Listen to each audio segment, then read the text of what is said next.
tua aurora no horizonte dos céus. Quando te levantas no oriente, enches todas as terras com a tua beleza. És belo, grande, cintilante, alto sobre todas as terras. Teus raios dominam tudo que criaste. És rei e tudo levas cativo. Tudo unes com o teu amor. Embora estejas tão distante, teus raios estão sobre a terra. Embora estejas tão alto, tuas pegadas são o dia. Quando te pões no horizonte ocidental, a terra enegrece como a morte. Todos dormem em seus aposentos.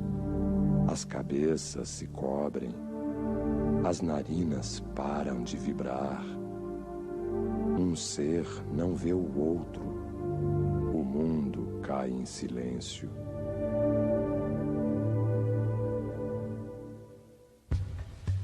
Brilha a terra quando de novo te ergues, expulsas para longe as trevas. Quando nos manda os teus raios, as tuas terras entram em festa. Alerta e de pé quando tu as levantas, erguem os braços em adoração da tua aurora. E em todo o mundo eles se entregam ao trabalho. As árvores e plantas florescem. Todas as coisas aladas voam. Trechos do Hino ao Sol, gravado em 5 tumbas da cidade de Aquetaton, criado por Amenófis IV, faraó egípcio, também conhecido como Akenaton, há 3.350 anos. A cidade de Aquetaton foi construída no ano de 1350 a.C., no centro geográfico do Antigo Egito, por ordem de Akenaton, às margens do rio Nilo, para ser sede política e religiosa do país. Brasília foi fundada mais de 3 milênios depois, também no centro geográfico do Brasil, por ordem do presidente Juscelino Kubitschek, às margens de um lago artificial, para ser sede política e administrativa do país. As histórias se repetem. Por que existem tantas semelhanças entre a cidade de Aquetaton e Brasília, separadas no tempo por mais de 3.000 anos?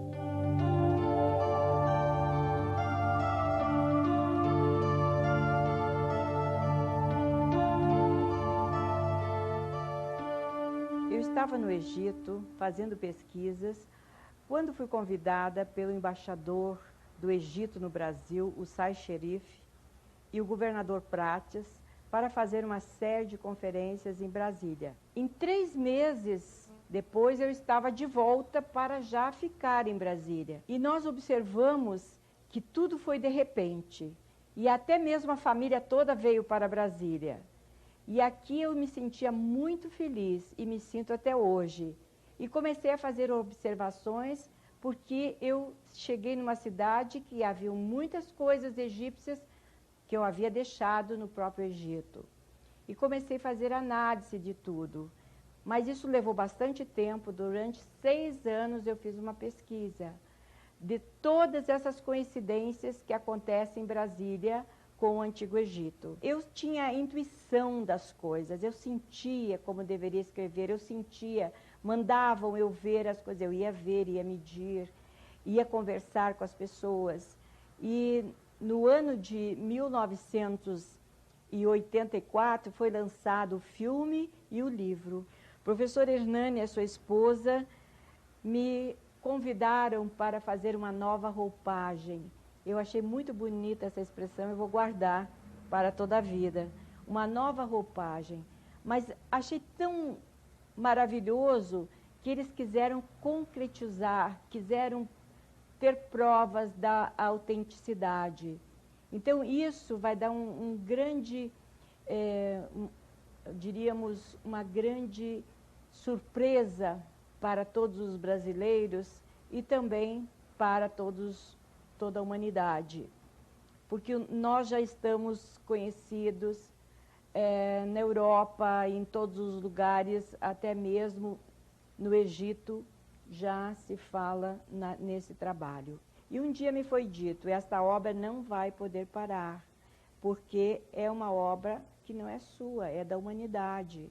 Então vai continuar sempre. Alguém vem para o encontro, para dar continuidade, para fazer melhor, para descobrir novas descobertas.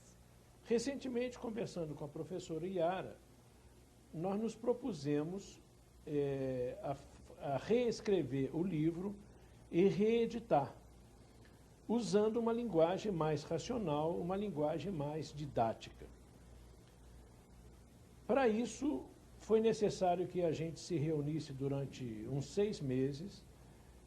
Estivemos estudando com profundidade a tese, discutindo com ela, e nos propusemos a fazer uma viagem ao Egito com uma equipe de filmagem para que a gente pudesse trazer, para que nós pudéssemos trazer elementos indiscutíveis e que defendessem a credibilidade da tese. Primeiro, nós buscamos elementos no Museu do Cairo, depois no Museu de Luxor. E viajamos por Karnak, Luxor, por Komombo, Philae, Abu Simbel, e terminamos a nossa pesquisa na cidade que hoje se chama Tel El Amarna e que há quase 4.000 anos atrás era a cidade de Akhetaton. As semelhanças incríveis que nós percebemos é que as duas cidades têm forma de pássaro, né? As duas cidades têm as suas asas voltadas na direção norte-sul. As duas cidades têm um planejamento de largas avenidas. Só para se ter uma ideia, no Egito Antigo, uma avenida de 100 metros de largura, como acontece com Brasília também. As duas cidades foram projetadas e setorizadas, setor dos sacerdotes, setor dos artesãos, setor dos militares, setor da nobreza, como Brasília também é uma cidade setorizada. As duas cidades tinham muitos jardins e muita área verde. As duas cidades tinham no seu centro um templo que permitia a entrada do sol durante todo o tempo que o sol estivesse no céu. É só lembrar que a Catedral de Brasília tinha vidros absolutamente transparentes no seu projeto. Esses vidros azuis vieram depois. Além disso tudo, há uma fortíssima coincidência, porque as duas cidades estão situadas no centro geográfico dos seus respectivos países. Hoje, a cidade de Tel El Amarna, que na época seria Akhetaton, hoje não é o centro geográfico do Egito, mas naquela época era, porque o Egito ia só até a ilha de Philae, ao sul. Além de todas essas semelhanças que nós já falamos, existe uma que é absolutamente indiscutível, né? Um faraó, para construir um templo, demorava 60, 80 anos, porque os blocos de pedra eram colossais, de difícil talha e de difícil transporte. Esse faraó Akhenaton, à semelhança do Juscelino, ele conseguiu construir uma cidade inteira, 16 quilômetros de envergadura, em 4 anos, porque ele inovou. Ele mandou que as pedras fossem construídas em tamanhos padrão de 30 por 30 por 40 centímetros e conseguiu esse feito que ninguém acreditava, né? Em 4 anos conseguir construir uma cidade. Isso nos faz lembrar também de Brasília, que na época em que o Juscelino se propôs a construí-la, ninguém acreditou. E até quase a época da inauguração, toda a imprensa, ou quase toda a imprensa, era cética em relação a possibilidade de se construir a cidade em tão rápido tempo. Outro fato que chama a atenção é o que escreveu o urbanista Lúcio Costa na carta enviada em 1957 à comissão julgadora encarregada de escolher o projeto para Brasília. Lúcio Costa parece querer mostrar que a cidade tinha uma missão a cumprir. Em poucas linhas ele disse: "Não pretendia competir e, na verdade, não concorro. Apenas me desvencilho de uma solução possível que não foi procurada por mim, mas surgiu, por assim dizer, já pronta." Curioso é como o arquiteto Gladson da Rocha concebeu a sede da SEB, Companhia Energética de Brasília. Vejamos as coincidências. A pirâmide de Saqqara, no Antigo Egito, é uma pirâmide escalonada destinada à guarda da energia cósmica e controle da energia vital. A pirâmide escalonada da SEB supervisiona o sistema de energia elétrica da cidade. Para o projeto da SEB, na L2 Norte, eu não escolhi a forma de pirâmide. Eu fui convidado para participar de um concurso e aceitei o convite. Fomos uma meia dúzia de arquitetos e, afinal, comecei a trabalhar, a pensar sobre o programa que me foi fornecido e, finalmente, como tudo acontece comigo, um dia veio a resposta. E essa resposta eu botei no papel, mas não satisfeito com isso, eu tentei fazer uma pré-maquete, digamos. E quando eu fiz a maquete, vi que era uma pirâmide. Eu não tinha pensado em pirâmide, absolutamente. E muito menos, né, em Saqqara. Surgiu uma pirâmide escalonada e, segundo entendidos, com proporções bem parecidas com a de Saqqara. Mas eu não pensei nem em pirâmide, nem sequer em Saqqara. Apenas veio naturalmente. O projeto do estacionamento, quer dizer, que o pessoal chama de pássaro ibis, né? É projeto meu, sim, mas aquilo nasceu tudo junto com a pirâmide. Porque quando eu projeto, até as árvores saem já, as árvores de grande porte, naturalmente, porque isso faz parte do espaço, né? Então, o estacionamento saiu também já ali. E o pessoal insistia que era pássaro ibis. Não, eu nem pensei, eu nem sabia. Agora que me dou conta, porque agora estou vendo realmente que há uma forma bem parecida com o pássaro ibis, né? Mas antes eu não tinha visto isso. Quando eu vi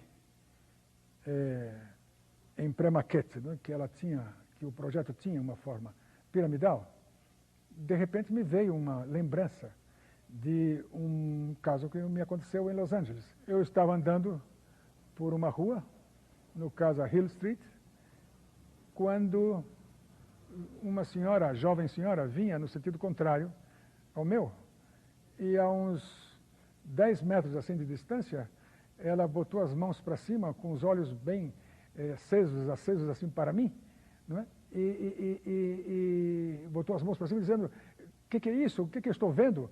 Como é possível uma coisa dessas?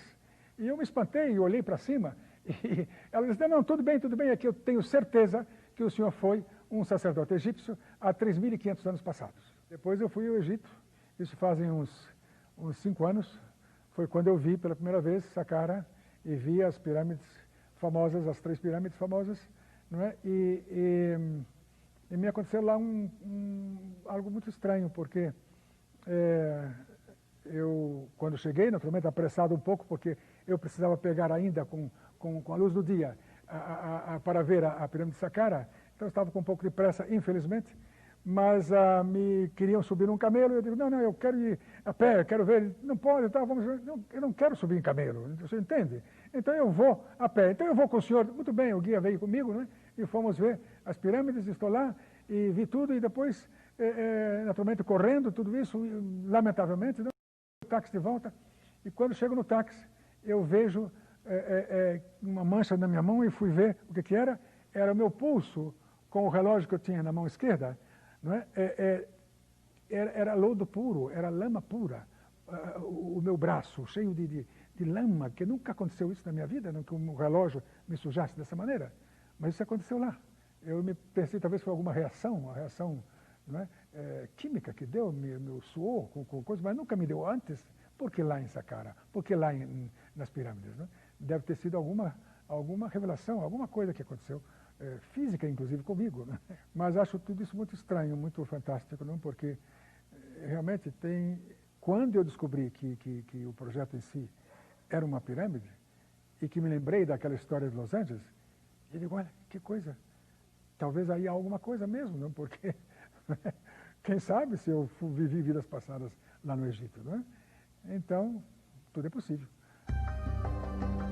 O triângulo é a forma geométrica mais explorada na arquitetura do Antigo Egito em função do seu poder de captação de energia.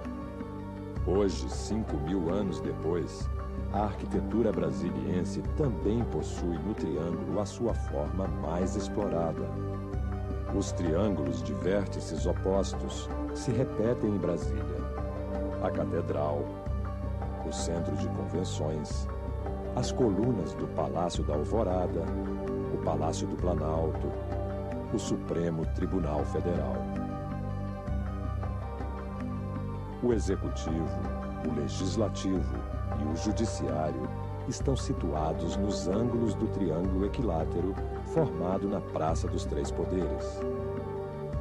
No eixo monumental, existe um triângulo formado pelo Centro de Convenções, o Tribunal de Justiça do DF e o Palácio do Buriti. Outro triângulo surge no eixo monumental, a Torre de TV, um dos símbolos de Brasília. No Antigo Egito, vários templos eram subterrâneos e as estátuas dos deuses postavam-se à sua entrada. O mesmo acontece na Catedral de Brasília. À sua entrada temos estátuas dos 4 evangelistas. E também, à semelhança do Antigo Egito, um túnel escuro ao final do qual eclode a iluminação da nave. Também no Templo da Boa Vontade, a entrada negra e subterrânea lembra as pirâmides do Antigo Egito. A luz eclode, o homem parte das trevas para a luz. Os criadores de Brasília podem não ter tido a intenção, mas a arquitetura da cidade pode ser vista sob o ponto de vista do tarô egípcio e da cabala hebraica. A rodoviária tem a forma de um H deitado, o homem mortal. Este H deitado se repete em 3 planos, o subterrâneo, o rente ao chão e o superior, como 3 são os planos psíquicos, o id, o ego e o superego. E as torres do Congresso Nacional desenham um H em pé, o homem imortal. O H do Congresso Nacional situa-se entre 2 conchas, cujos polos, que apontam para direções opostas, são captadores de energia de cima e de baixo, cósmica e telúrica. As 2 conchas, se colocadas uma sobre a outra, formam uma esfera, o equilíbrio universal.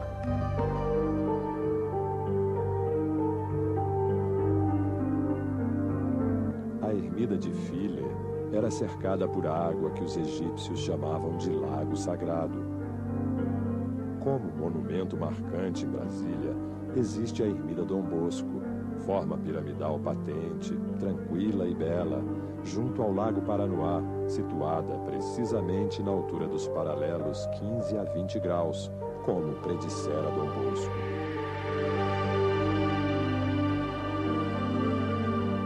O Antigo Egito é, antes de tudo, o próprio Nilo. No Nilo se construiu o primeiro lago artificial do mundo, o Lago de Moeres. Em Brasília foi feito o Lago do Paranoá para refrescar a cidade devido ao clima causticante de deserto que possui. Um dos grandes espetáculos para quem visita o Egito é a visão da Grande Pirâmide de Quéops, com mais de 2 milhões de blocos de pedra. Em Brasília, o Teatro Nacional também é um espetáculo, com suas 78 espécies de formas piramidais egípcias. Brasília tem dois elementos básicos que se cruzam: o eixo rodoviário na posição norte-sul e o eixo monumental na posição leste-oeste. Seu traçado tanto pode ser de uma cruz, como a curvatura de suas asas pode sugerir a forma de um grande pássaro. A cidade de Aquetaton, no Antigo Egito, foi traçada à semelhança de um pássaro. De acordo com o seu criador, tinha avenidas largas e os espaços vagos entre as construções eram bastante amplos para que o Deus Sol estivesse sempre presente entre elas. No livro Brasília Secreta, Yara Kern e o professor Hernani mostram que a história pode se repetir. Akhenaton construiu Aquetaton em 4 anos. JK ergueu Brasília também em 4 anos. Os dois homens que não tiveram filhos varões foram capazes de levar adiante uma ideia magnífica que não podia ser compreendida pelos céticos das suas épocas: fundar uma cidade destinada a mudar a vida de um povo. Akhenaton e JK viveram somente 16 anos após a inauguração das suas cidades, e ambos tiveram mortes violentas. Depois da morte de Akhenaton, a cidade foi destruída para que o mundo se esquecesse do sonho visionário do seu construtor.